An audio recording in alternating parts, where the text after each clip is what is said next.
નમસ્કાર ફ્રેન્ડ્સ, આપણે આજે સ્ટાર્ટ કરીશું ચેપ્ટર 16 નવરચના યોગ્ય દ્રષ્ટિકોણની શક્તિ કેળવવી. એવરેટ ડિક્સન કહે છે કે જીવન તો દર પડે રૂપ બદલે છે. જે લોકો પરિવર્તન પ્રમાણે બદલાતા નથી તેઓ કાં તો પાગલખાનામાં હોય છે કાં તો કબર નીચે સૂતા હોય છે. જો હું તમને પૂછું કે પગરવ સાંભળીને તમને શું વિચાર આવે, તો તમે કદાચ કહેશો કંઈ નહીં. પગરવ સાંભળીને કોઈ ખાસ વિચાર ન આવે. કેટલા બધા લોકો ફૂટપાથ પર ચાલતા હોય છે, બધાના પગલાંનો અવાજ આવતો હોય છે, ત્યારે આપણને તે કંઈ સાંભળીને કંઈ વિચાર આવે છે? હવે બીજો સવાલ પૂછું. તમે તમારા રૂમમાં રાત્રે સૂતા છો અને નીચેથી કોઈ દાદરો ચડતો હોય તેવો અવાજ સંભળાય છે. હવે કહો, આ અવાજ સાંભળીને તમને કંઈ વિચાર આવશે કે નહીં? તમે કહેશો હા, એ વિચાર આવશે કે ત્યાં કોણ હશે. તમારા જૂના અનુભવોને આધારે તમે આ પગરવ અંગે વિચારશો. જો તમે તમારા જીવનસાથીની રાહ જોઈ રહ્યા હો તો એ અવાજ સાંભળીને તમને આનંદ થશે. જો તમે એકલા હશો અને અખબારમાં ચોરીના સમાચાર સાંભળ્યા હશે તો આ અવાજ સાંભળીને તમે ડરી જશો. આમ જીવનના દરેક અનુભવોનો અર્થ આપણે આપણી રીતે તારવીએ છીએ. આપણા અનુભવને જે પ્રકારની ફ્રેમમાં મઢીશું એ પ્રકારનો અર્થ નીકળશે. જો ફ્રેમ કે બેકગ્રાઉન્ડ બદલાય તો અર્થ તાત્કાલિક બદલાઈ જાય છે. વ્યક્તિત્વ વિકાસના મુદ્દે આ ફ્રેમ બદલવાની કલા ઘણી જ મહત્વની છે. આપણા અનુભવને વધુને વધુ સમૃદ્ધ કઈ રીતે બનાવવો તે તેની પર નિર્ભર છે. કોઈ પણ અનુભવની આસપાસ તેને યોગ્ય હોય તેવી ફ્રેમ ગોઠવવી. આ આખી પ્રક્રિયાને રીફ્રેમિંગ કહેવામાં આવે છે. અહીં નીચે એક ચિત્ર આપેલું છે. તમને 4 આકૃતિઓ દેખાશે. તે આકૃતિઓને ઓળખી શકો તો ઓળખો. કોઈ કહેશે કે તેની આકૃતિ ઊભી લટકાવેલી હેટ જેવી છે, બીજી આકૃતિ રાક્ષસ જેવી છે. દરેકને આ ચારેય આકૃતિમાં વિવિધ આકારો દેખાશે. આ આકારો શું દર્શાવે છે એ પ્રશ્ન કેટલાકને મૂંઝવશે. હું તમને કહી દઉં કે આ કોઈ ચિત્ર નથી. અહીં તો ફ્લાય લખેલું છે, FLY ફ્લાય લખેલું છે. જો તમે આ ચિત્ર પહેલા ક્યાંક જોયું હશે તો તમને તરત ખ્યાલ આવી જશે. જો તમે નહીં જોયું હોય તો હવે ધારીને જુઓ. દેખાય છે? બહુ સ્પષ્ટ અક્ષરોમાં લખ્યું છે. જો તમને હજી ન દેખાતું હોય તો તેમાં તમારો વાંક નથી. આપણી એ સામાન્ય માનસિકતા છે કે આપણી નજર કાળા અક્ષરો વાંચવા ટેવાયેલી હોવાથી આપણને સફેદ અક્ષરે લખેલું તરત વંચાશે નહીં. અહીં FLY સફેદ અક્ષરોમાં લખેલું છે. એકવાર તમે આ વાંચી લેશો પછી સહેલાઈથી સફેદ અક્ષરે લખાયેલા આ અક્ષરો વાંચી શકશો. અહીં તમે તમારી માનસિકતામાં થોડો ફેરફાર કરી એક નવો દ્રષ્ટિકોણ બનાવ્યો કે સફેદ અક્ષરોથી પણ લખી શકાય છે. આપણે સામાન્ય રીતે જૂના અનુભવોને આધારે ઘડાયેલા આપણા દ્રષ્ટિકોણ પર એટલી હદે આધારિત હોઈએ છીએ કે નજર સામે જ હોવા છતાં આપણને તે દેખાતું નથી. અહીં તો માત્ર લખાણની વાત હતી, પણ એવું બની શકે કે આપણી આસપાસ અનેક તકો પડી હોવા છતાં આપણે તેને જોઈ શકતા નથી, કારણ કે તે પણ આપણા આ રીતે છુપાયેલી અવસ્થામાં હોય છે અને આપણે તેને જૂના અનુભવોને આધારે જ શોધતા રહીએ છીએ. આપણે આ પુસ્તકમાં અવારનવાર જોઈ ગયા કે કોઈ પણ ઘટના કે અનુભવનો પોતાનો કોઈ પણ અર્થ હોતો નથી. આપણે તેને કઈ દ્રષ્ટિએ મૂલવીએ છીએ તે દ્રષ્ટિકોણ જ તેને અર્થ આપવાનું કામ કરે છે. જે ઘટના એક વ્યક્તિ માટે સારી હોય તે જ ઘટના બીજી વ્યક્તિ માટે ખરાબ હોય. તમારી કારમાં પંક્ચર પડે તે તમારા માટે ખરાબ ઘટના હશે, પણ પંક્ચર રિપેર કરનારા માટે સારી ઘટના ગણાશે. આમ ઘટના પોતે સારી કે ખરાબ નથી. કોઈ પણ ઘટનાને આપણે આપણા દ્રષ્ટિકોણ અનુસાર કાર્યકારણથી સાંકળીએ છીએ. હકીકતમાં તે ઘટના માટે જવાબદાર અનેક કારણો હોઈ શકે. જરૂરી નથી કે તમારું કારણ જ સાચું હોય. તે તો માત્ર એક દ્રષ્ટિકોણ જ છે. આપણી પાસે ભૂતકાળનો અનુભવ હોય તેના આધારે જ આપણે હાલમાં બનતી ઘટનાને જોઈએ છીએ. એમ કહો કે જૂની ફ્રેમમાં નવો ફોટો મૂકીએ છીએ. જો ખરેખર આ રીતે ગોઠવણી આપણા જ હાથમાં હોય તો ચાલો ને આપણે એવી જ ફ્રેમ પસંદ કરીએ જે આપણી ઈચ્છા મુજબના અર્થ તારવે. જો કોઈ બાબતે આપણે માથે પડેલી જવાબદારી ગણીએ તો આપણું મગજ તેને અલગ રીતે મૂલવશે. જો તે જ જવાબદારીને આપણે વિકાસની તક ગણીએ તો મગજ તેને અલગ દ્રષ્ટિએ જોશે. તમે જોઈ શકો છો કે ઘટના એક જ છે, પણ ફ્રેમ બદલાય એટલે તેના પ્રત્યેનો આપણો દ્રષ્ટિકોણ પણ બદલાઈ જાય છે. તેની સાથે જ આપણી માનસિક સ્થિતિ અને આપણું વર્તન પણ બદલાઈ જાય છે. ફ્રેમની પસંદગી આપણા જ હાથમાં છે, એ ભૂલીએ નહીં. દરેક અનુભવને જોવા માટે અલગ અલગ કેટલાય એંગલ હોઈ શકે. આપણે તો તેને આપણે જ્યાં ઊભા હોઈશું ત્યાંથી જ જોવાના છીએ. અહીં એક ગમ્મતભર્યો અનુભવ લઈ લો. તમને ચિત્ર એમાં ગરડા ડોસીમાં દેખાશે. તેની બાજુમાં બીજું ચિત્ર બી છે, તેને જુઓ. એ ચિત્ર પણ ડોસીમાં જેવું દેખાશે. ફરના કોટમાં તેમની દાઢી દબાયેલી છે અને કપાળ પર વારનું ઝુમખું છે. તમને લાગશે કે આ તો એક જ ડોસીમાના બે ચિત્રો છે. ડોસીમાના ચહેરાના ભાવ વાંચવાનો પ્રયત્ન કરો. જેને બીજું ચિત્ર બી દોર્યું છે તે કલાકાર તો કહે છે કે તેણે ડોસીમાનું ચિત્ર દોર્યું જ નથી, તેણે તો પોતાની નાનકડી દીકરીનું ચિત્ર દોર્યું છે. તો આપણને તેમાં ડોસીમાં કેમ દેખાયા? તમે ચિત્ર બી જુઓ. તમને તેમાં એક જુવાન છોકરી દેખાય છે. થોડી વાર મદદ કરવા માટે કહી દઉં કે ડોસીમાની દાઢી એ પેલી છોકરીનો ચહેરો છે અને તે જમણી બાજુ પોતાની ડોક નમાવીને ઊભી છે. આ ચિત્ર સમજવામાં તકલીફ થાય તો હું અહીં તમને ચિત્ર સી આપું છું. આ ચિત્રની મદદથી તમે સહેલાઈથી ઓળખી જશો કે કઈ રીતે આ ચિત્ર એક યુવતીનું છે. એકવાર આ ચિત્ર યુવતીના ચિત્ર તરીકે જોશો પછી તમને પણ નવાઈ લાગશે કે તમને અહીં ડોસીબા શા માટે દેખાતા હતા. કારણ એ હતું કે તમારા મન પર પેલા પહેલા ચિત્રની અસર હતી. તેમાં એક ડોસીમાં જોયા હતા, એટલે તમારું મન એ જૂના અનુભવને આધારે ડોસીમાં જોવા પ્રેરાયું. આપણા નવા અનુભવો એ જૂના અનુભવો દ્વારા બનેલી ગળણીમાં ગળાઈને બહાર પડે છે. આપણી પાસે આસપાસની દુનિયામાં શું બને છે તે જોવા જાણવાની શક્તિ છે, પરંતુ મનની આ ગળણીમાંથી ગળાતી વખતે આ શક્તિઓ પણ બહાર રહી જાય છે. તેથી પેલા જૂના અનુભવોના આધારે નવી પરિસ્થિતિને પારખવામાં આવે છે. મારા માનવા મુજબ વાસ્તવમાં દરેક અનુભવને સમજવા માટે આપણી પાસે અનેક રીત હોઈ શકે. કોઈ શખ્સ એક સાથે સિનેમાની ઘણી બધી ટિકિટો ખરીદી લે અને પછી સોના સમયે કાળા બજારમાં એ ટિકિટો વેચે તો તેને શું કહેશો? દ્રષ્ટિકોણની જ વાત છે. તમારે તેને કાળા બજારિયા કહેવું હોય તો એમ પણ કહી શકો, અને સમય વર્તીને સડ ફેરવનારો દૂરંદેશી અને સફળ વ્યવસાયિક કહેવો હોય તો એમ પણ કહી શકો. લાઓ ત્સુ તાઓ તે કિંગ કહે છે કે તમે જે નાનું છે તેને નાના તરીકે સ્વીકારી લો, જે નબળું છે તેનામાં જેટલી મજબૂતી છે તેટલી સ્વીકારી લો, અને જે ઝાંખું છે તેને પણ પ્રકાશ તરીકે સ્વીકારી લો. તો આ બધું બરાબર જ લાગશે ને? આને જ કહેવાય સ્વાભાવિક ક્રિયા. જીવનની નેગેટિવિટીને પોઝિટિવિટીમાં ફેરવવા માટે આપણે આ દ્રષ્ટિકોણ બદલવાની ક્રિયા કરી શકીએ. તમે જોયું કે હવે પછીથી આપણે તેને રીફ્રેમિંગ તરીકે ઓળખવાના છીએ. ફ્રેમિંગ બે રીતે થઈ શકે. આપણી પાસે કોઈક એક સામાન્ય ચિત્ર હોય તો આપણે તેને ફ્રેમમાં મઢાવીશું. સુંદર ફ્રેમ હશે તો એ ચિત્ર શોભી ઉઠશે, બરાબર ને? હવે વિચારો કે આપણી પાસે એક સામાન્ય ફ્રેમ છે, તેમાં સામાન્ય ચિત્ર મૂકીશું તો મજા નહીં આવે, પણ જો તેમાં ખૂબ સુંદર ચિત્ર મૂકીશું તો તે ધ્યાન આકર્ષક બની જશે. જેવી રીતે દિવાલને સમજવા માટે આપણી પાસે આ બે રસ્તા છે, તેવી જ રીતે જીવનને સમજવા માટે પણ આ બે રસ્તાઓ વાપરી શકાય.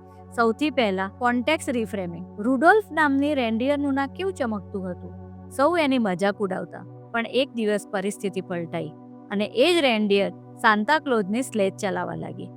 તમે જોઈ શકશો કે અહીં ઘટનામાં ભાગ લેનારા લોકોમાં કોઈ ફેરફાર નથી, માત્ર બેકગ્રાઉન્ડ બદલાય છે. આ બેકગ્રાઉન્ડ બદલાઈ જવાથી રૂફોલનું મહત્વ વધી ગયું.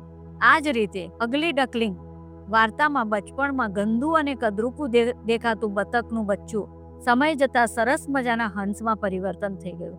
તમે જોઈ શકશો કે અહીં પણ બચ્ચું તો તે જ છે, પણ સમયની સાથે બેકગ્રાઉન્ડ બદલાતા બતકના બચ્ચાનું મહત્વ પણ વધી ગયું. આ તો બાળકોની વાર્તાની વાતો થઈ, પણ આજે તમે તમારા જૂના અનુભવને નવી પ્રેમમાં ઢાળીને રજૂ કરી શકો તો તેના દ્વારા તમે કોઈ પણ અનુભવને શક્ય તેટલી વધુ સુંદર બક્ષી શકો છો. આપણે ગયા પ્રકરણમાં જોયું કે અમારા તફાવતદર્શી દોસ્ત મીટિંગની એક ફ્રેમમાં ઝઘડાખોર લાગતો હતો. તે જ દોસ્ત મીટિંગની છેલ્લી ફ્રેમમાં ખૂબ ઉપયોગી થઈ પડતો અને તેના સૂચનોથી અમને અઢળક ફાયદા થતા.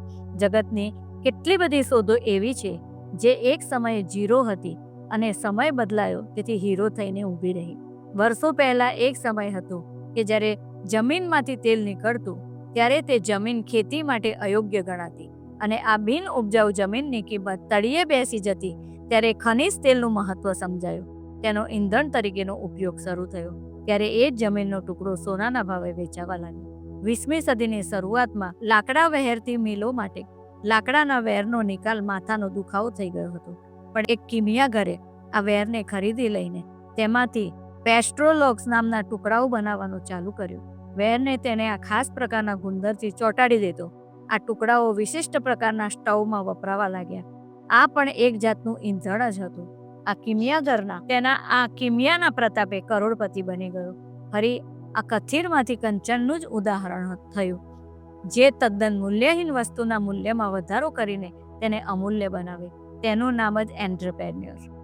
તમે જોઈ શકશો કે અહીં પણ બેકગ્રાઉન્ડ બદલાતા મૂલ્ય વધ્યું છે. જે વેર મિલમાં નકામો કચરો હતો તે જ વેર સ્ટવમાં ઈંધણ બની ગયો.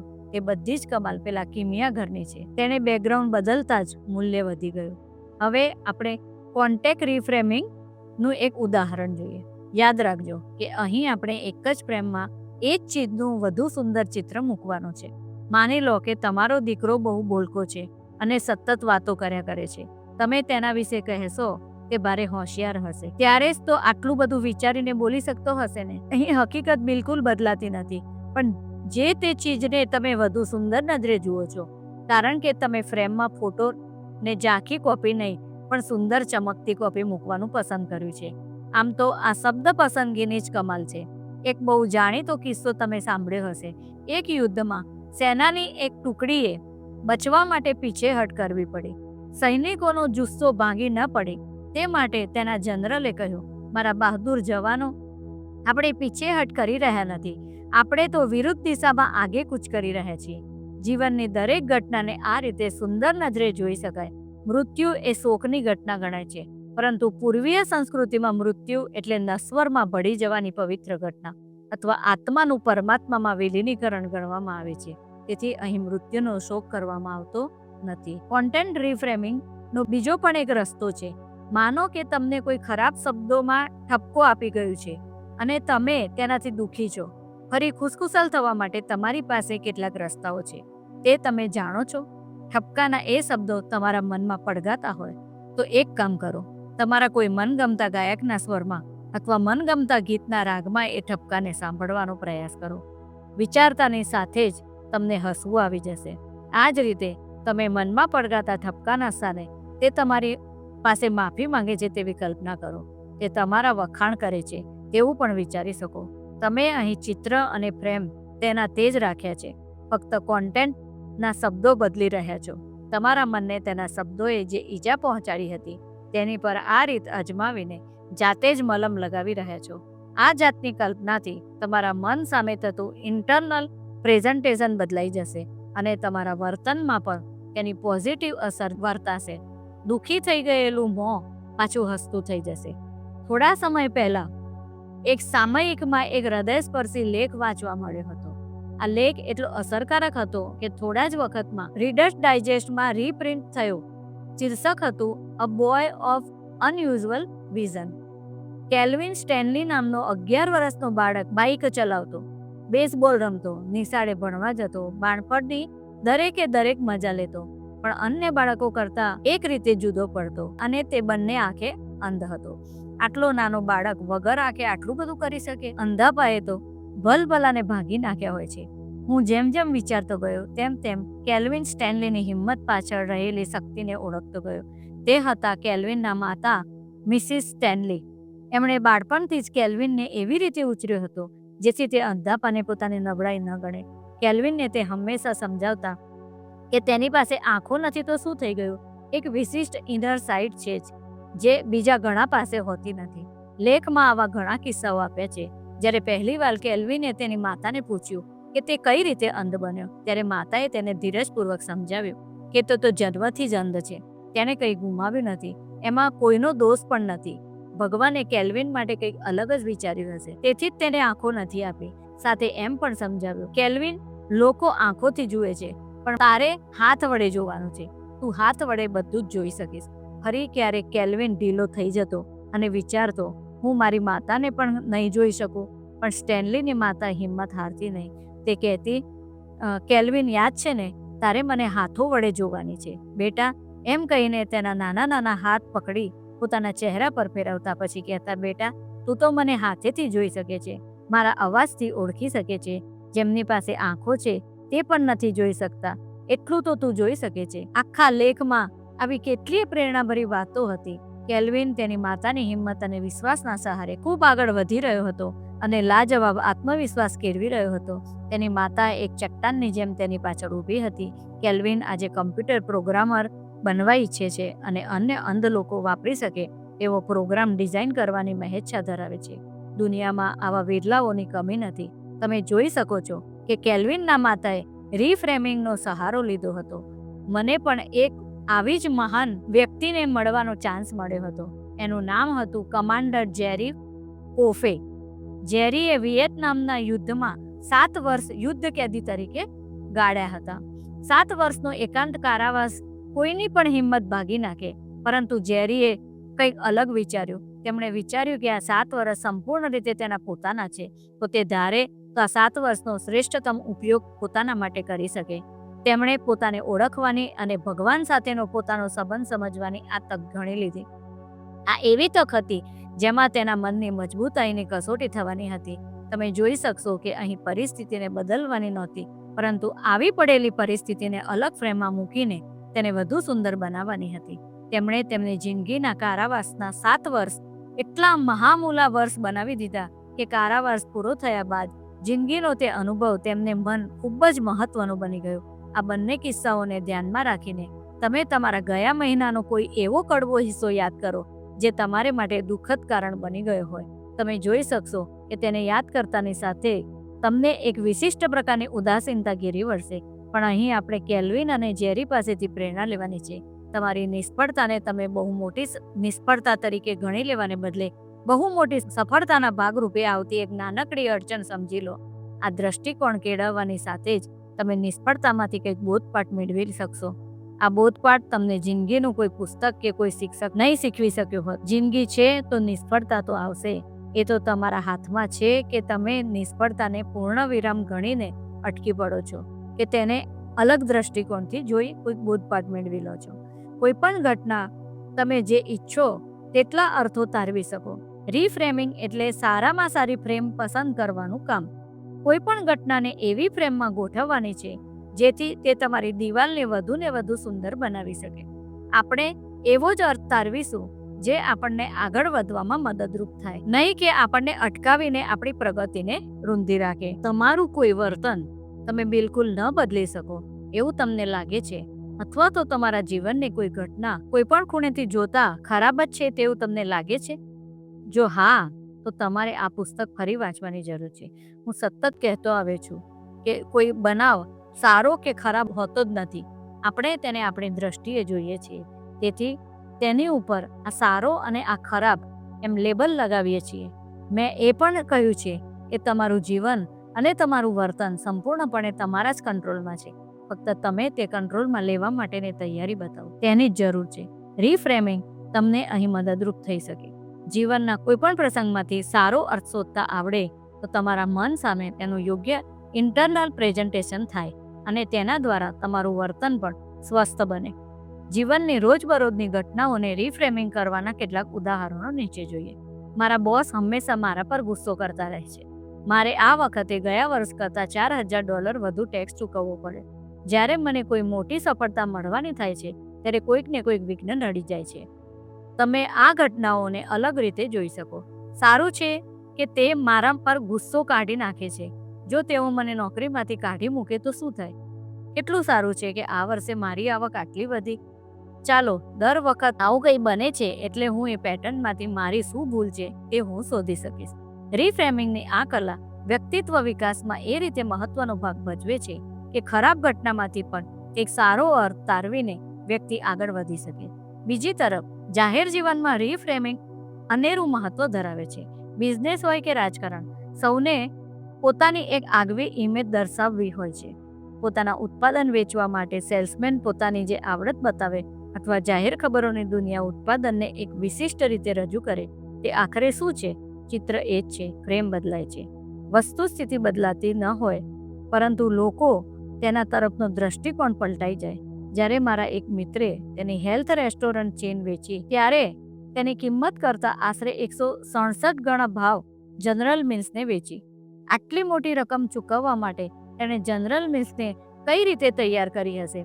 મિત્રે માત્ર એક જ દલીલ રજૂ કરી કે જે ઝડપથી તેની ચેઇન લોકપ્રિયતા મેળવી રહી છે તે જોતા આવનારા 5 વર્ષમાં તે બીજા કેટલાય વધારે આઉટલેટ ખોલી શકશે અને તે બધા ધંધાનો આટલો પ્રસાર જનરલને કેટલો મોંઘો પડશે, કારણ કે સીધો ફટકો તેના જ વ્યવસાયને લાગવાનો હતો. આટલી સચોટ દલીલની સામે જનરલ મિલ્સ પાસે કોઈ જવાબ નહોતો. સમજદારી એમ જ હતી કે તેને મોં માગ્યા પૈસા આપીને તેના પ્રસારને અટકાવવામાં આવે. જનરલ મિલ્સને પણ ફાયદો હતો, કારણ કે 5 વર્ષ દરમિયાન અન્ય કોર્પોરેટર ગોલ સિદ્ધ કરવો હોય ત્યારે સતત આ હરીફ કંપનીનો ક્યાં સામનો કરતા રહેવું. અહીં પણ તમે જોઈ શકશો કે દ્રશ્ય તેનું તે જ છે. ફ્રેમ બદલાતા મૂલ્ય વધી ગયું છે. સામાન્ય રીતે આપણે પોતે રીફ્રેમિંગ કરતા નથી, પણ આપણને ટાર્ગેટ બનાવવાની જાહેર ખબરના વ્યવસાયમાં ઘણું બધું રીફ્રેમિંગ કરવામાં આવે છે. લોકોની લાગણીને ધ્યાનમાં રાખીને કોઈ બ્રાન્ડની જાહેરાત એવી રીતે તૈયાર કરવામાં આવે છે જે જોનારને તરસ સ્પર્શી જાય અને તે વસ્તુ લેવા માટે લલચાઈ જાય. આ રીતે વેપાર વધે. ખરું પૂછો તો જાહેર ખબર પહેલા ઉત્પાદનની જે ક્વોલિટી હતી તે જ ક્વોલિટી જાહેર ખબર પછી રહેવાની છે.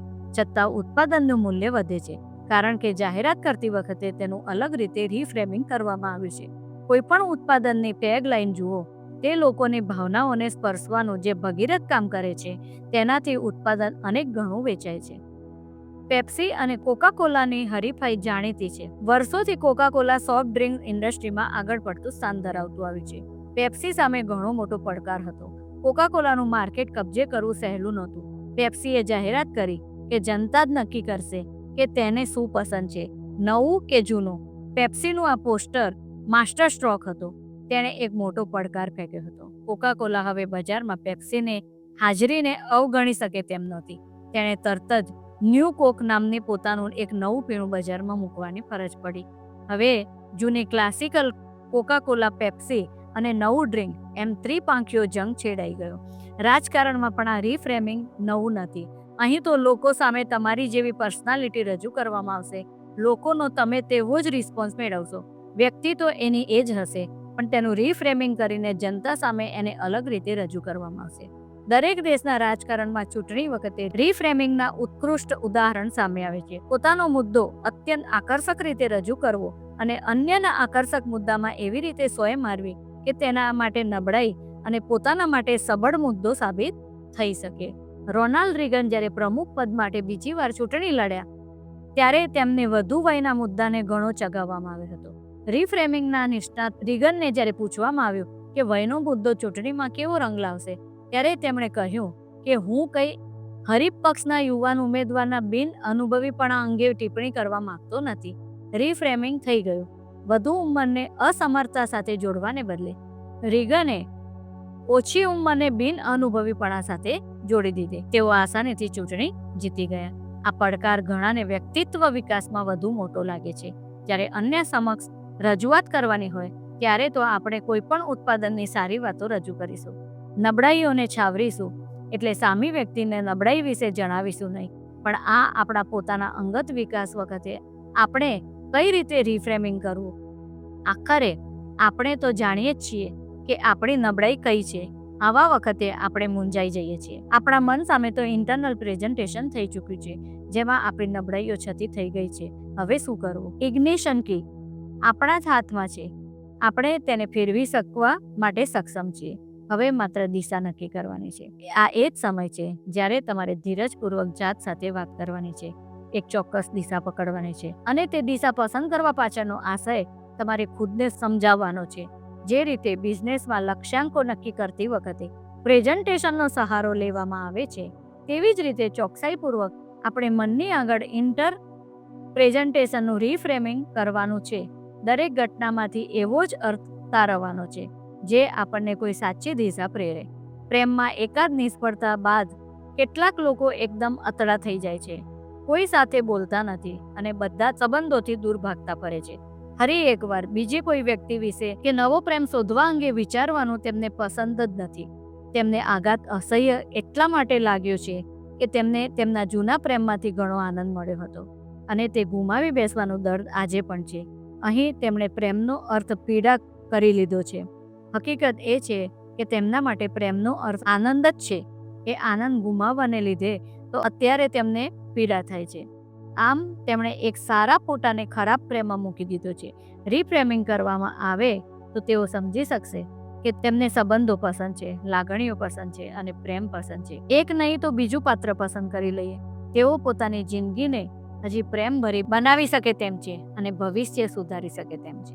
સામાન્ય રીતે આપણે પરિસ્થિતિને એક દ્રષ્ટિકોણથી જોયા બાદ બીજા દ્રષ્ટિકોણથી મૂલવતા જ નથી. અહીં તમે તમારા જીવનના કોઈક પડકારને યાદ કરો, સક્રિયપણે વિચારો કે તે પરિસ્થિતિને અલગ અલગ કયા દ્રષ્ટિકોણથી જોઈ શકાય તેમ છે.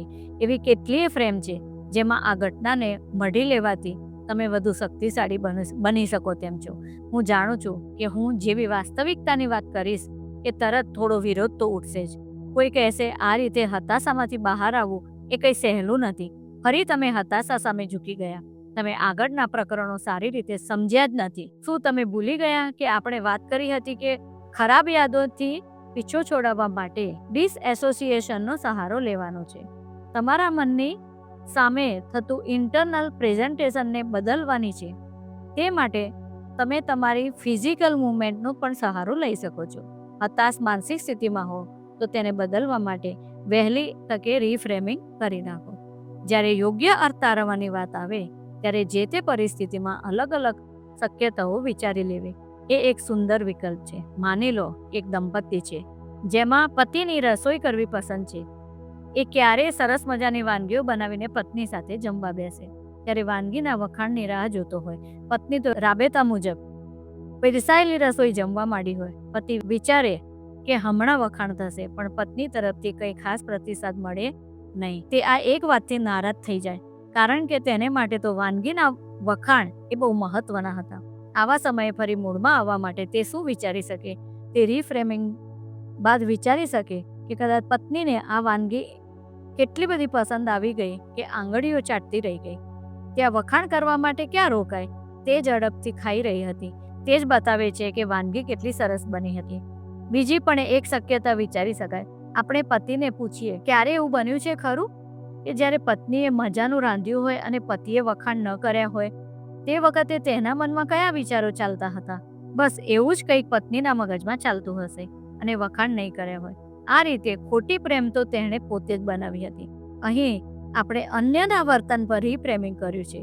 કેટલીક વાર એવું પણ બને છે કે આપણને જ આપણું કોઈક વર્તન પસંદ ન હોય અથવા તો તે વર્તનના કારણે આપણે પોતે જ કંઈક ગુમાવવું પડતું હોય. આ સંજોગે કોન્ટેક્સ્ટ રીફ્રેમિંગ આપણે મદદરૂપ થઈ શકશે. એક સેલ્સમેન પોતાની પ્રોડક્ટ અંગે ખૂબ જાગૃત હતો. તે અંગેની નાનામાં નાની માહિતી મેળવી લેતો અને તે માહિતીને તેના ગ્રાહકો સુધી વિગતવાર પહોંચાડતો હતો. તેને લાગતું કે આ તો ઘણો સારો ગુણ છે, પણ કમનસીબે એવું બનતું કે આટલી વિગતવાર માહિતીની ગ્રાહકોને કોઈ જરૂર નહોતી. તેમને લાગતું કે આ સેલ્સમેન ભારે વેદ્યો છે. ગ્રાહક તરફથી આવો પ્રતિભાવ આવે એ સેલ્સમેન માટે યોગ્ય ન ગણાય. બીજી તરફ સેલ્સમેન બિલકુલ ખોટો નહોતો. તેનો એવો સ્વભાવ હતો કે તે વિસ્તારથી સમજાવ્યા વિના તેને ચેન પડતું નહીં. ચાલો રીફ્રેમિંગ કરી નાખીએ. તેને આ ગુણ દૂર કરવાનું કહેવું તે યોગ્ય નથી, પણ આટલી ધીરજથી ઝીણવટભરી માહિતી ફરી ફરીને આપવાનો જેને કંટાળો ન આવે તે કેટલા ઉત્તમ શિક્ષક બની શકે. તેની પાસે શિક્ષક બનવાનો ગુણ છે પણ એ સેલ્સમેન બની ગયો છે. તે વ્યવસાય બદલી નાખે તો તેના પોતાના માટે, તેના જૂના વ્યવસાય માટે અને તેના નવા શિક્ષણના વ્યવસાય માટે પણ તે લાભદાયી નીવડશે. તમે જોઈ શકશો કે અહીં આપણે બેકગ્રાઉન્ડ બદલવાની વાત કરીએ છીએ. જીવનના નાના મોટા બનાવોમાં પણ આ રીતે રીફ્રેમિંગનો ઉપયોગ કરીને ઘણો બધો તણાવ ઘટાડી શકાય છે. માની લો કે તમે શુક્રવારની એક સાંજે ઘરે જવા માટે નીકળવાની તૈયારીમાં છો. અચાનક તમારા સુપરવાઇઝર આવીને તમને કંઈક કામ સોંપી જાય છે. તમારે તે તાત્કાલિક કરવાનું છે. તમે તે કામ કરશો અને નારાજ પણ થશો. તમને લાગશે કે તમારી શુક્રવારની સાંજ બગડી. આવા સમયે તમે તમારા સુપરવાઇઝરનો ચહેરો યાદ કરી તેના પર કાર્ટૂનના ગોગલ્સ બનાવી દો. તેના માથાના વાળ કે મોટી મોટી મૂંછના વાળને રંગબેરંગી કલ્પી નાખો. તમારો ગુસ્સો પળવારમાં ઓછો થઈ જશે. જે ચહેરો યાદ કરીને મન ખાટું થઈ જતું હોય તે ચહેરો હવે યાદ કરશો તો આપોઆપ હસવું આવી જશે. બીજો પણ એક ઉપાય છે. તમે એવું પણ વિચારી શકો કે તમારા સુપરવાઇઝર તમારી સામે હાથ જોડીને તમને વિનંતી કરે છે કે અમારો પ્રોજેક્ટ તમે પૂરો કરીને તેને આપી દો. આવું કંઈક વિચારીને સહેજ હળવા થશો. પછી તમને તેની પરિસ્થિતિ પણ સમજાશે. તમને સમયસર કહેવાનું ભૂલી ગયા કારણ કે તેમની પર ઘણી બધી જવાબદારીઓ છે. તેમને તમારામાં પૂરેપૂરો વિશ્વાસ હશે એટલે જ તો છેલ્લી ઘડીએ આ કામ તમને સોંપ્યું છે. એવું પણ બને કે તેમને પોતાની યાદ આવે કે આવી રીતે ભૂતકાળમાં તમે પણ તમારી નીચેના કર્મચારીઓને કોઈક કામે છેલ્લી પડે દોડાવ્યા હતા. આ બધી જ શક્યતાઓ વિચારશો તો તમારો ગુસ્સો મહદઅંશે ઓગળી જશે. તમારે કામ તો કરવાનું જ થશે, પણ તમે તે પ્રફુલ્લ મને કરી શકશો. બની શકે કે સુપરવાઇઝર સાથે સંબંધો એટલા મધુર ન હોય. તમે નોકરી બદલવાનું વિચારતા હો, પરંતુ શુક્રવારની સાંજે બીજી બધી જ કડવાશને સાથે લઈને તમે તમારો પ્રોજેક્ટ પૂરો કરી શકશો નહીં. તેના કરતાં ફ્રેમિંગની મદદ લઈ લેવાથી લાંબા ગાળે પણ ફાયદો થશે. અત્યારે ખુશ મિજાજથી કામ કરી શકશો અને ભવિષ્યમાં જ્યારે સુપરવાઇઝરને મળશો ત્યારે ગોગલ્સ અને મૂછોવાળો ચહેરો યાદ આવતા જ તમે હળવાશ તો ચોક્કસ અનુભવશો. તમારા બંને વચ્ચેની વાતચીત પર આ હળવાશની પોઝિટિવ અસર થશે. લોકોની દ્રષ્ટિએ જે ગંભીર સમસ્યાઓ ગણાય તેવી સમસ્યાઓમાં પણ મેં આ રીફ્રેમિંગને સફળપણે અજમાવ્યું છે. એક મોટા પરિણામ સુધી પહોંચવા માટે નાના નાના રીફ્રેમિંગ કરવાના થાય છે. મોટા પાયે જોઈએ તો રીફ્રેમિંગનો ઉપયોગ કોઈ પણ પ્રકારની નેગેટિવ ફિલિંગને હંમેશા માટે દૂર કરવા માટે થઈ શકે છે. તમે એવી કલ્પના કરો કે તમે એક થિયેટરમાં બેઠા છો અને તમને જે અંગે તકલીફ કે સમસ્યા છે તે મુદ્દાને નજર સમક્ષ પડદા પર જોઈ રહ્યા છો. તમે તે નેગેટિવ ફિલિંગવાળા દ્રશ્યને ફોરવર્ડ કરીને જુઓ. કાર્ટૂનની ફિલ્મ ચાલતી હોય તેવી ઇફેક્ટ આપીને જુઓ. તેમાં સર્કસ જેવું કંઈક હળવું સંગીત ઉમેરી દો. હવે તે દ્રશ્યને રિવાઇન્ડ કરીને જુઓ. તમને દ્રશ્ય સ્પષ્ટ દેખાય નહીં એટલી હદે તેને ધૂંધળું કે વિચિત્ર બનાવી દો. આટલું કર્યા બાદ તે નેગેટિવિટી પ્રત્યેનો તમારો દ્રષ્ટિકોણ બદલાઈ જશે અને હવે તમને તે પહેલા જેટલી બોજરૂપ નહીં લાગે. આ જ ટેકનિક કોઈ પણ અકારણ ભય કે ફોબિયા માટે પણ વાપરી શકાશે. ફોબિયા એ માત્ર આંખથી નહીં પણ સમગ્ર શરીર દ્વારા અનુભવાતી તકલીફ છે. તમે તેને કાઇનેસ્થેટિક રીતે ઇલાજ કરો તે જ અસરકારક નીવડી શકે. ભયની આ લાગણી એટલી બધી તીવ્ર હોય છે કે તેનાથી પીડાતા લોકો તેમના ભયનો સહેજ અમસ્તો વિચાર કરે તો ત્યાં ભયભીત થઈ જાય છે. આ માટે આવી કોઈ વ્યક્તિને તે ભયથી ડિસએસોસિએટ કરવી પડે. વળી આ ક્રિયા વારંવાર કરવી પડે તો જ તે અસરકારક પરિણામ આપશે. એક પ્રયોગ કરી જુઓ. જ્યારે તમને આ ભયનો ભોગ બન્યા હો તેવી કોઈ જૂની પરિસ્થિતિ યાદ કરો અને તેની સાથે એકાકાર થઈ જાઓ. હવે એક કાલ્પનિક પારદર્શ ઘોડો કલ્પી લો. આ ઝળહળતા પરપોટા જેવો ઘોડો તમારી આસપાસ સુરક્ષા કરતો ઊભો છે અને તમે તેની અંદર એકદમ સુરક્ષિત છો તેવો વિચાર કરો. ફરી પેલા થિયેટરમાં પહોંચી તમારી કલ્પના કરવાની છે કે પડદા ઉપર પેલો ઘોડો દેખાય છે. તે ઘોડાની અંદર પણ તમે જ છો અને આખા થિયેટરમાં ઘોડાની સાથે ફરી રહ્યા છો. તમે જોઈ શકશો કે હું તમને કઈ રીતે ડિસએસોસિએટ થવાનું કહું છું. સીટ પર પણ તમે છો અને હવામાં ઉડતા ઘોડાની અંદર પણ તમે છો. ઘોડો આખા થિયેટરમાં ઘૂમી રહ્યો છે અને તેની અંદર તમને સુરક્ષા પૂરી પાડી રહ્યો છે. તમે ઘોડાની અંદર રહીને થિયેટરની સીટ પર નજર કરો છો અને તમારા બીજા એક રૂપને ત્યાં જુઓ છો. આટલું કર્યા બાદ પડદા ઉપર નજર કરો. તમને જે અંગેનો ભય સતાવે છે એનું એક સ્થિર અને બ્લેક એન્ડ વ્હાઇટ પિક્ચર દેખાશે.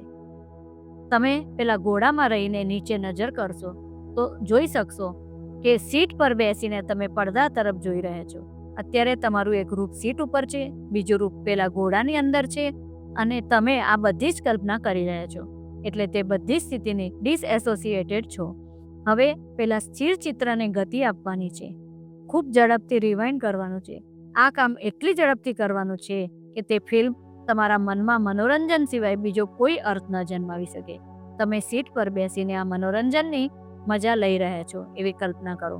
તમારું પેલું રૂપ જે અત્યારે ઘોડાની અંદર ફરી રહ્યું છે તમને એકદમ મજબૂત માનસિક સ્થિતિમાં છે તેને નીચે લાવો અને જ્યાં બેઠા છો તેની પાસે આવો. તમે સીટ ઉપરથી ઉઠીને પડદા તરફ જાઓ. ત્યાં જઈને તમારે ટચુકડા રૂપને કહો કે પેલી ભયવાળી પરિસ્થિતિને યાદ કરે ફરી તમારી સીટ ઉપર બેસી જાઓ અને પડદા પર નજર કરો. હવે ત્યાં શું ફેરફાર દેખાય છે તેને નોંધો. તમે જોશો કે આ વખતે તમારું પેલું ટચુકડું રૂપ એકદમ હિંમતભેર ભયનો મુકાબલો કરી રહ્યું છે. ફરી સીટ પરથી ઊભા થાઓ અને પડદા પાસે જઈને તમારા એ ટચુકડા રૂપને અભિનંદન આપો. તેને ભયને ભાગી નાખવાનું કેટલું મોટું કામ કરી બતાવ્યું છે. હવે તમારે પેલા સુરક્ષાનું આવરણ પહેરેલા રૂપને ફરી નીચે લાવીને તમારામાં સમાવી દેવાનું છે. તમે જોઈ શકશો કે હવે તેની શક્તિ પણ તમારામાં આવી ગઈ છે અને ફરી તમે બંને એક રૂપ થઈ જાઓ છો. એ બાબતનો ડર હોય તેને ભગાડવા માટે તમારે આ ટેકનિકનો વારંવાર પ્રયોગ કરવો પડશે. તમે તેની ચમત્કારિક અસર જોઈ શકશો. મેં આ રીતે વર્ષોથી ફોબિયાથી પીડાતા દર્દીઓને સાજા કર્યા છે, તે પણ નોંધપાત્ર રીતે ઓછામાં ઓછા સમયમાં કરી બતાવ્યું છે. તમારે ભય અનુભવવા માટે અમુક ચોક્કસ મનોસ્થિતિમાં પહોંચવું પડે અને તે માટે તમારા મન સામે અમુક ચોક્કસ આંતરિક રજૂઆતો કરવી પડે. અહીં આ આંતરિક રજૂઆત બદલાઈ જાય છે, તેથી ભવિષ્યમાં તમને આ ભયથી પીડાવાની શક્યતા રહેતી નથી. તમે જોઈ શકો છો કે અહીં કલ્પના શક્તિનું પોતાનું મહત્વ છે. દરેક વ્યક્તિ આટલી કલ્પના કરી શકે તે સંભવ નથી. તે માટે હું તમને અહીં અનેક સ્ટ્રેટેજીનો પ્રયોગ કરવાનું સૂચવીશ. બની શકે કે તમને શરૂઆતમાં તે વિચિત્ર લાગે. તમારે ભય અનુભવવા માટે અમુક ચોક્કસ મનોસ્થિતિમાં પહોંચવું પડે અને તે માટે તમારા મન સામે અમુક ચોક્કસ આંતરિક રજૂઆતો કરવી પડે. અહીં આ આંતરિક રજૂઆત બદલાઈ જાય છે, તેથી ભવિષ્યમાં તમને આ ભયથી પીડાવાની શક્યતા રહેતી નથી. તમે જોઈ શકો છો કે અહીં કલ્પના શક્તિનું પોતાનું મહત્વ છે. દરેક વ્યક્તિ આટલી કલ્પના કરી શકે તે સંભવ નથી. તે માટે હું તમને અહીં અનેક સ્ટ્રેટેજીનો પ્રયોગ કરવાનું સૂચવીશ. બની શકે કે તમને શરૂઆતમાં તે વિચિત્ર લાગે, પણ તેની અસરો અંગે શંકા કરવાનું કોઈ કારણ નથી. જો તમે તેની પર અમલ કરી શકશો તો ધીરે ધીરે એક્સપર્ટ થઈ જશો. એક મુદ્દો ક્યારે ભૂલશો નહીં. માનવના દરેક વર્તનની પાછળ કોઈ ઉદ્દેશ રહેલો છે. જો તમે સ્મોકિંગ કરતા હશો તો તેની પાછળ પણ કોઈ કારણ જરૂર હશે. તમે જાણી જોઈને તો કેન્સરને આમંત્રણ આપવાનું પસંદ કરો તે તો શક્ય જ નથી. અમુક ખાસ સંજોગોમાં તમને સિગરેટ રાહતનો અનુભવ કરાવે છે. આપણું વર્તન આપણી જરૂરિયાતોને પૂરું કરવા માટે બદલાય છે. હું આ રીતે કેળવાયેલા ખરાબ વર્તનને દૂર કરવા માટે તમારા મનને વધુ પસંદગીઓ આપવા માંગુ છું, જેથી તે સ્મોકિંગના બદલે કંઈક વધુ સારી પસંદગી કરી શકે. રિચર્ડ બેન્ડલર અને જ્હોન ગ્રિન્ડરે 6 તબક્કાની એક પ્રક્રિયા બતાવી છે, જે આ સમયે આવા દર્દીઓને સહાયક બની શકે તેમ છે. તે કોઈ પણ નાપસંદ અને બદલવા યોગ્ય વર્તન માટે અસરકારક પરિણામ આપે છે. તમે જે વર્તનને બદલવા ઈચ્છો છો તે પસંદ કરો અને તેની પેટર્નને ઓળખો. તમારા વર્તનને જનરેટ કરનારા તમારા અનકોન્શિયસ માઇન્ડ સાથે કમ્યુનિકેશન કરો. તમે તમારા મનમાં ડોક્યું કરો અને તમારા મનને નીચેના સવાલો પૂછો. તમે જ્યારે તમારા અનકોન્શિયસ માઇન્ડ સાથે સંવાદ સાધો ત્યારે તમારે એ બાબતે સચેત રહેવાનું છે કે તમારા શરીરમાં કોઈ ખાસ ફેરફારો આવી રહ્યા છે. તમને કોઈ વિઝ્યુઅલ ઇમેજ દેખાય છે, અવાજ સંભળાય છે, તમારું મન આવો જ કોઈ રિસ્પોન્સ આપવાનું છે. તમે તેને સવાલ પૂછો, મારા એક્સ વર્તન માટે જવાબદાર હોય એવા મારા મનનો ભાગ મારી સાથે જાગૃતપણે સંવાદ સાધવા તૈયાર છે. તમારા અનકોન્શિયસ માઇન્ડના તે ભાગને આપણે ભાગ એક્સ તરીકે ઓળખીશું. હવે તેને કહો કે તે જે તે સિગ્નલ દ્વારા તમારી સાથે વાત કરવા તૈયાર છે. તે સિગ્નલને તીવ્ર બનાવીને તેના દ્વારા તમને હા અને મંદ બનાવીને તેના દ્વારા તમને નેગેટિવ રિસ્પોન્સ આપે. આ રીતે તમે અનકોન્શિયસ માઇન્ડ સાથે ભાષા નક્કી કરો છો. પ્રયોગ રૂપે 1-2 વાર તે ચેક કરી લો. વર્તન પાછળના આશયને વર્તનથી અલગ પાડો. તમારા મનમાં ભાગ એક્સનો આભાર માનો કે તે તમને સહકાર આપવા માટે તૈયાર થયું છે. તે તમને પેલા અનિચ્છનીય વર્તન તરફ શા માટે પ્રેરે છે અને તેના દ્વારા તે તમને કઈ જાતની મદદ કરવા માંગે છે તે પૂછો. તે તમને હા કે નાની ભાષામાં જવાબ આપશે. તે સમયે તમારે તમારા શરીરને પોતાના સિગ્નલ તરફ ધ્યાન આપવું જોઈએ. ભૂતકાળના બનાવોને યાદ કરીને જુઓ કે મને જે ફાયદો કે મદદ કરવા માંગતું હતું તેવું બન્યું હતું કે નહીં. તમે આ મદદ બદલ તમારા મનનો આભાર માનો. તમારા હેતુને સંતોષવા વૈકલ્પિક એટલે કે ઓલ્ટરનેટિવ વર્તન કરો. હવે ફરી તમારા મનમાં ડૂબકી લગાવો અને તમારા મનમાં સૌથી વધુ સર્જનશીલ ભાગનો સંપર્ક કરો. તેને કહો કે તમને 3 એવા વિકલ્પો સૂચવે જે તમને તમારા અનિચ્છનીય વર્તનથી છોડાવવામાં મદદ કરી શકે તેમ છે. તે વિકલ્પો એવા હોવા જોઈએ જે તમને પેલા વર્તન જેટલો જ આનંદ અપાવતા હોય પણ એની હાનિકારક અસરો ન હોય. તમારા આ ક્રિએટિવ પાર્ટ સાથે પણ હા અને નાની ભાષામાં વાત કરી તેની સાથે સિગ્નલ નક્કી કરો. પછી તેને પૂછો કે તે તમને આ રીતે 3 વિકલ્પો શોધવામાં સહકાર આપવા તૈયાર છે. હવે મનના એક્સ ભાગ સામે તે વિકલ્પો રજૂ કરો અને તેને ખાતરી આપો કે આ વિકલ્પોથી પણ તેનો હેતુ સંતોષી શકાય તેમ છે. હવે તેને પૂછો કે તે આ માટે તમને સહકાર આપવા તૈયાર છે કે નહીં. તમારા મનને પૂછો કે આ નવા વિકલ્પોમાંથી કોઈકને સ્વીકારવામાં તમારા મનને કોઈ વાંધો નથી ને? તમારું મન સમગ્રપણે આ મુદ્દે તમને સહકાર આપવા તૈયાર છે કે નહીં? જો તમે પોઝિટિવ ઉત્તર મળે તો ભવિષ્યની કોઈ પરિસ્થિતિ વિચારો. જ્યારે તમને તમારા પેલા વર્તનની જરૂર વર્તાય પણ તમે આ વખતે પેલો વિકલ્પ અજમાવીને આ નવી પસંદગીથી તમને રાહત મળી રહી છે તેવું ફીલ કરશો. જો તમારા મનના અન્ય કોઈક ભાગને આ નવા વૈકલ્પિક વર્તન સામે વાંધો હોય તો તમારે ફરી પહેલેથી શરૂઆત કરવી પડશે. તમારે એ જાણવું જોઈએ કે મનનો કયો હિસ્સો સહકાર માટે રાજી નથી. ફરી નવેસરથી વિકલ્પો વિચારો. તમને આ બાબત થોડી વિચિત્ર જરૂર લાગશે, પરંતુ હિપ્નોસિસમાં આ પ્રકારનો ઈલાજ સામાન્ય છે. ડૉક્ટર એરિકસન, બેન્ડલર અને ગ્રિન્ડર આ પદ્ધતિના શોધક ગણાય છે. જો તમે વધુ પડતું ખાવાની બીમારીથી પીડાતા હો તો તમે સ્વિસ પેટર્ન અજમાવી શકો છો. તેના દ્વારા કેવી રીતે વર્તન બદલી શકાય તે હવે આપણે જોઈએ. તમે બદલવા માંગતા હો તે વર્તન પસંદ કરો. તમારા અનકોન્શિયસ માઇન્ડને પૂછીને એ જાણી લો કે આ પ્રકારે ખાવામાં તેનો કયો ઉદ્દેશ સંતોષાય છે. ભૂતકાળમાં આ રીતે કયો ઉદ્દેશ સંતોષાયો હતો કે નહીં તે જાણી લો. બની શકે કે તમે તમારી એકલતાના ઉપાય તરીકે આ વધુ પડતું ખાવા તરફ વળી ગયા હો. બીજી શક્યતા એ છે કે તમે સલામતીની ભાવના ઈચ્છતા હો, તેથી આવું વર્તન અજાણતા થઈ ગયું હોય. તમારી આ જરૂરિયાતોને સંતોષી શકે એવા અન્ય 3 બિનહાનિકારક વિકલ્પો શોધી કાઢો. તમે જીમમાં જોડાઈ શકો, જ્યાં તમને કોઈકની વચ્ચે સલામતીની ભાવનાનો અહેસાસ થાય. તમને એકલતા ન ચાલે તે માટે આ ઉપાય યોગ્ય રહેશે. તમે યોગ તરફ વળી શકો, ધ્યાન જેવી કોઈ પ્રવૃત્તિ શીખી શકો જે તમને અંદરથી શાંતિ આપે અને બ્રહ્માંડ સાથે જોડાવાનો અનુભવ કરાવે. આ બધા જ વિકલ્પો વધુ પડતું ખાવાના વિકલ્પ સાથે ઘણા સારા છે. હવે તમારે એ ચકાસવાનું રહેશે કે તમે આ નવા અનુભવને અપનાવવા માટે તૈયાર છો કે નહીં. જો હા હોય તો આ નવા વિકલ્પો તમને ચોક્કસપણે તમારા જૂના વર્તનને બદલવામાં મદદરૂપ નીવડી શકે તેમ છે. હવે તમારા ભવિષ્યમાં ડોકિયું કરો અને એવી કોઈ પરિસ્થિતિ કલ્પો જ્યાં તમને એકલતા કે અસલામતીની લાગણી હોય. પછી સફળતાપૂર્વક નવા વિકલ્પો ઉપયોગ કરી રહ્યા છો તેનો મનોમન અનુભવ લો. તમારા અનકોન્શિયસ માઇન્ડનો આભાર માનો કે તેણે આ આખી પ્રક્રિયામાં તમને પૂરો સહકાર આપ્યો અને તમે તમારા અનિચ્છનીય વર્તનથી છુટકારો મેળવ્યો. નાની કે મોટી કોઈ પણ નેગેટિવિટી હોય તેને રીફ્રેમિંગ દ્વારા પોઝિટિવિટી તરફ લઈ જઈ શકાય છે. ઘણીવાર આપણે એવું કહીએ છીએ કે ભવિષ્યમાં આ બનાવને યાદ કરીશું ત્યારે ખૂબ હસવું આવશે. જો આપણને ખબર જ છે કે આ બનાવ ઉપર હસી શકાય એમ છે તો આજે તેના પર કેમ ન હસીએ? આપણે સ્વિસ પેટર્ન દ્વારા આંતરિક રજૂઆત કઈ રીતે બદલી શકાય તે શીખી લીધું. પરંતુ અહીં એક સમસ્યા છે. જો એ વ્યક્તિને એવું લાગતું હશે કે તેની તકલીફથી કે કોઈ બીમારીથી તે પરેશાન જરૂર છે, પરંતુ સાથે કેટલાય ફાયદાઓ પણ છે. આવા સંજોગોમાં તમે થોડા સમય માટે તેના મનની આંતરિક રજૂઆત બદલી શકશો, પણ તેની પરિસ્થિતિ જેમની તેમ જ થઈ જશે. મારી પાસે એક યુવતી એની સારવાર માટે આવી હતી.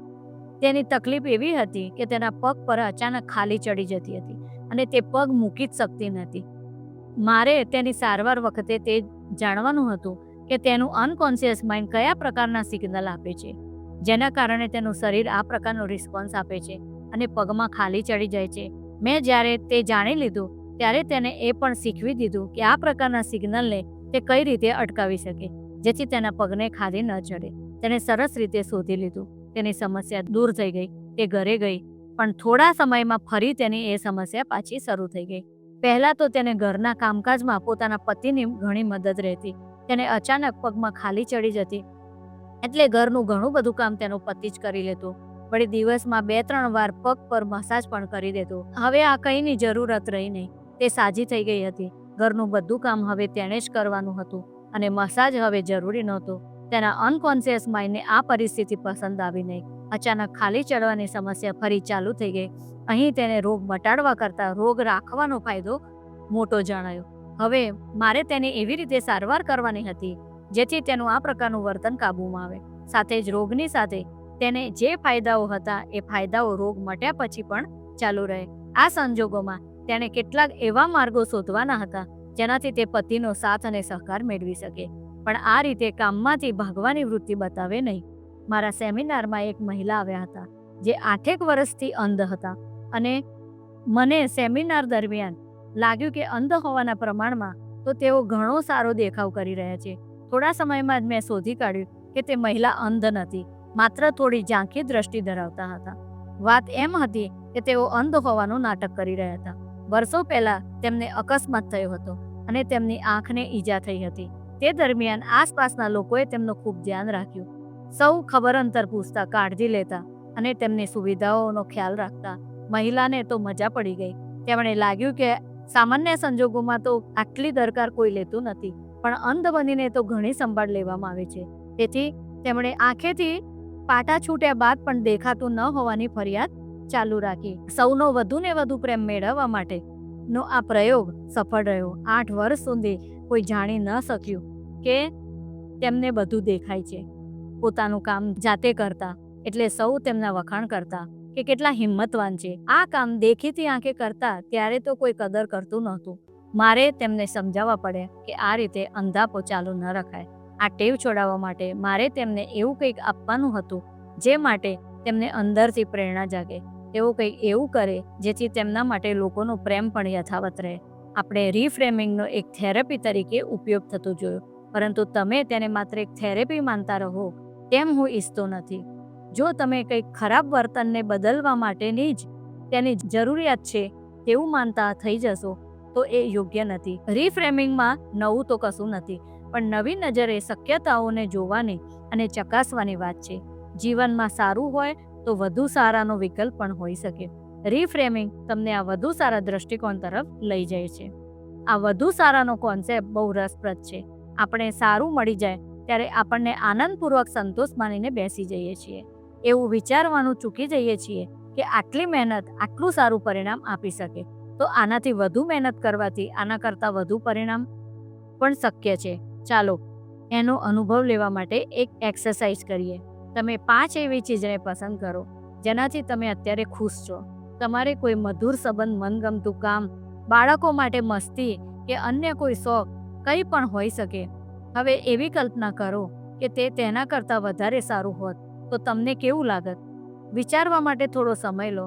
જો વિચારશો કે તમને ઘણા એવા રસ્તાઓ જડી આવશે જેથી તમે તમારી અત્યારની આ મનપસંદ બાબતોમાં વધુ સારું એવું કંઈક ઉમેરી શકો. નવી શક્યતાઓ વિચારવી એ પણ હાલની પરિસ્થિતિનું રીફ્રેમિંગ જ છે. બસ તમારે થોડાક પરિવર્તન માટે તૈયાર થવું પડે અને ઉત્સાહ દાખવવો પડે. રીફ્રેમિંગ તમારા માટે અસરકારક પરિણામો આપનારું એક નવું સાધન છે જે તમારે તમારા જ મનમાંથી શોધી કાઢવાનું છે. મેં તો અહીં માત્ર તમને એ સાધનના ઉપયોગ સમજાવ્યા છે. હકીકતમાં તે સાધન તો તમારી પાસે પહેલેથી જ છે. નેતૃત્વ લેનારાઓ માટે આ સાધન બહુ અગત્યનું છે. તમારી આસપાસ નજર દોડાવશો તો આ સાધનથી આપણા સૌનું રીફ્રેમિંગ કરનારા નેતાઓ નજર આવશે. તેમણે સમસ્ત જન સમુદાયને પ્રેરણા આપવાની છે. તેથી આ રીતે નવા દ્રષ્ટિકોણ વિકસાવવાની તેમને જરૂર પડે છે. IBMના સ્થાપક ટોમ વોટસનને ત્યાં એક કર્મચારીની ભૂલથી કંપનીને $10 મિલિયન નુકસાન થયું. તે કર્મચારીને વોટસનની ચેમ્બરમાં બોલાવવામાં આવ્યો. ત્યારે કર્મચારી ગંભીર થઈને ઊભો રહ્યો અને બહુ દિલગીરી સાથે પૂછ્યું કે શું તેણે રાજીનામું આપવાનું છે. વોટસને નજર ઊંચી કરીને સામો પ્રશ્ન કર્યો કે તે શું મજાક કરે છે? તેને જિંદગીનો એક સબક શીખવવા માટે કંપની $10 મિલિયન ખર્ચી ચૂકી છે. હવે તેની પાસેથી રાજીનામું શા માટે માંગે? વોટસને ખોટમાંથી કેટલું સુંદર અર્થ તારવ્યો. ભૂલો થાય પણ રીફ્રેમિંગ એવી રીતે કરો કે તે ભૂલમાંથી કંઈક પાઠ શીખવવા મળે જે ભવિષ્યમાં જરૂર કામ લાગે. આ બાબત તો ઘર, ઓફિસ, બાળકો કે અન્ય કોઈ પણ જવાબદારી નિભાવતી વખતે યાદ રાખવા જેવી મહત્વની છે. રીફ્રેમિંગ તમને પોઝિટિવ સાઇડ શોધતા પણ શીખવે છે અને તમારી પરિવર્તનશીલતાને પોષવાનું કામ પણ કરે છે. પહેલા ફાયદાના કારણે આપણે નવી શક્યતાઓ ચકાસીશું અને બીજા ફાયદાના કારણે તેની પર અમલ કરવો સરળ બનશે. કંઈ ન ગમતું હોય તો ફરિયાદ ન કરો, દુઃખી ન થાઓ અને નિસહાયતા ન અનુભવો. બીજું કંઈ પસંદ કરો અને બદલી નાખો. આવતા પ્રકરણમાં આપણે મનપસંદ વર્તનની દિશા પકડતા શીખીએ.